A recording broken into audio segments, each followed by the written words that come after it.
Hello student, welcome to Atul education.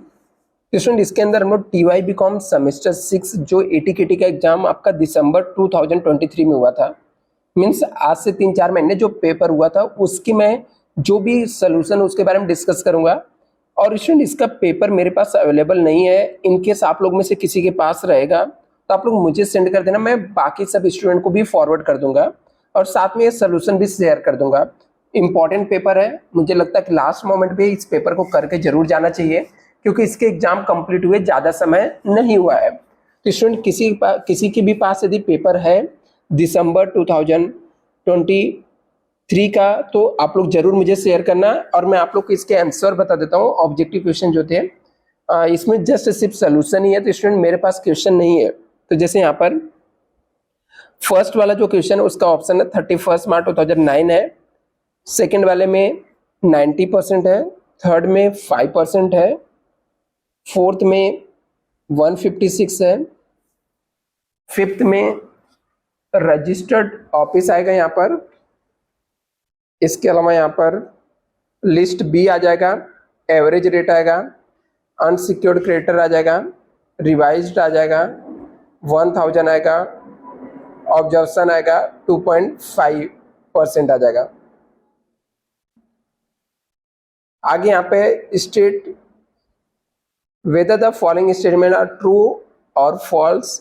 यानी 10 आपको बताना है, ट्रू, सेकेंड भी ट्रू है, थर्ड फॉल्स है, फोर्थ फॉल्स है, फिफ्थ ट्रू है, सिक्स ट्रू है, सेवंथ फॉल्स है, 8 फॉल्स, 9 फॉल्स था, 10th ट्रू था, 11 ट्रू है, 11th फॉल्स है, 12 ट्रू है। एक मार्क्स का क्वेश्चन था ये ऑब्जेक्टिव आपका। क्वेश्चन नंबर 2 में पूछा गया था, यहाँ पे परचेस कंसिडरेशन पूछा गया था, कंप्यूट परचेस कंसिडरेशन सिर्फ निकालना था।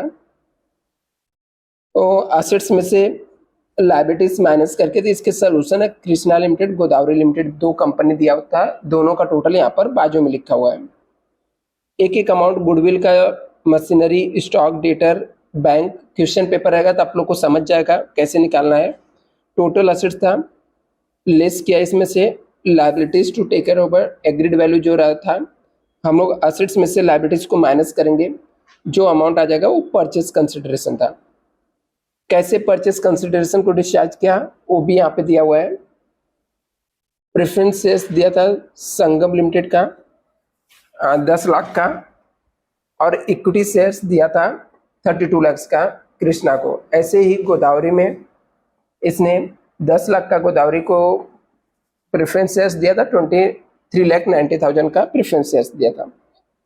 आगे यहाँ पे जनरल एंट्री पूछा था यहाँ पर, तो जनरल एंट्री भी आप लोग देख सकते हो, बिजनेस पर न्यू कंपनी के अंदर पूछा तो आ जाएगा business purchase account debit, business purchase account debit to liquidator दोनों कंपनी का, कृष्णा अकाउंट, गोदावरी आ जाएगा।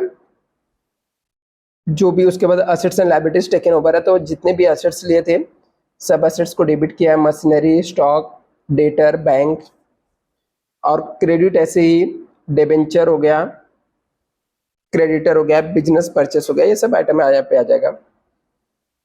डिस्चार्ज का एंट्री है तो liquidator of Krishna limited account debit to 9% preference shares capital आ जाएगा, इक्विटी शेयर्स कैपिटल आ जाएगा यहाँ पर। नेक्स्ट यहाँ पर ऐसे दूसरे कंपनी का असेट्स लिया तो असेट्स अकाउंट डेबिट टू जो भी उसके लायबिलिटीज था उसको क्रेडिट किया हुआ है, तो इसकी एंट्री है, ये सब आप लोग देख लो। मैं सिर्फ ये डिस्कस कर लेता हूँ कि किसके ऑप्शन में क्या पूछा गया था। तो अमालगमेशन था, तो अमालगमेशन के ऑप्शन में 20 मार्क का अमालगमेशन पूछा गया था क्वेश्चन नंबर 2 में, और करके 20 मार्क के आपको नहीं 20 मार्क का तो नहीं है, अंडर राइटर पूछा गया था, आई थिंक 10 मार्क का है। देखते हैं, कंप्यूट ऑफ कमीशन नहीं, 20 मार्क का ही पूछा गया था, तो जिसके अंदर नेट लायबिलिटीज कैलकुलेट करने के 9 मार्क्स था, gross liabilities less mark application balance आता है, लेस अनमार्क अप्लीकेशन बैलेंस आ जाएगा। इसके अलावा लेस फॉर्म अंडर राइटिंग आएगा, बैलेंस आएगा, ऐड वापस से फॉर्म अंडर राइटिंग करके नेट लायबिलिटीज आ जाएगा।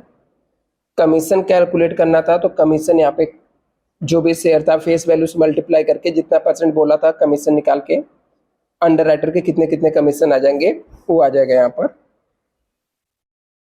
जनरल एंट्री भी पूछा था, तो जनरल एंट्री भी देख सकते हो आप लोग। मतलब इस बार भी अंडरराइटर के जनरल एंट्री वाला सम आने के चांसेस ज़्यादा मुझे लगते हैं, 20 मार्क की पूछ सकते हैं, तो आप लोग उसको जरूर करके जाना है स्टूडेंट। ये सब चीज़ें इसके जनरल एंट्री है, कैसे अमाउंट आया आई थिंक आपको ये समझ जाएगा। पेपर मेरे पास नहीं है, नहीं तो मैं एक बार सॉल्व करके भी ट्राई करता कि बता देता आप लोग को। उसके बाद कैलकुलेट परचेस कंसिडरेशन वापस से आपको 3A पूछा है 10 मार्क के लिए। इसके अलावा रियलाइजेशन अकाउंट्स बनाना था। क्वेश्चन नंबर 3B में जनरल एंट्री पूछा है फॉरेन करेंसी का 10 मार्क का। मतलब क्वेश्चन नंबर यहाँ पर पीसी ऊपर पूछा था 10 मार्क का, 10 मार्क का फॉरेन करेंसी है, तो सिंपल ही फॉरेन करेंसी पूछा था, जिसके अंदर एफईएफ अकाउंट्स भी बनाना छोटा सा। तो ये सब जनरल एंट्री है। यदि पेपर मिलेगा तो पेपर मैं आप लोग को शेयर करता हूँ स्टूडेंट, तो आप लोग भी इसको सॉल्व कर लेना। इसके अलावा इसके ऑप्शन में क्वेश्चन नंबर 3 का पूछा था लिक्विडेटर स्टेटमेंट पूछा था। आई थिंक वर्किंग नोट के साथ में पूछा है, तो अराउंड 20 मार्क का है।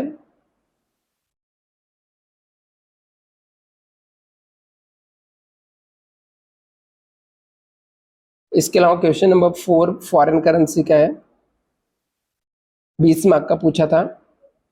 और 20 मार्क में आपको पीसी पूछा है, परचेस कंसिडरेशन पूछा था। मतलब परचेस कंसिडरेशन नहीं, हम लोग ऐसा बोल सकते हैं अमालगमेशन पूछा हुआ है। ये पूरे सोल्यूशन है आपके पास।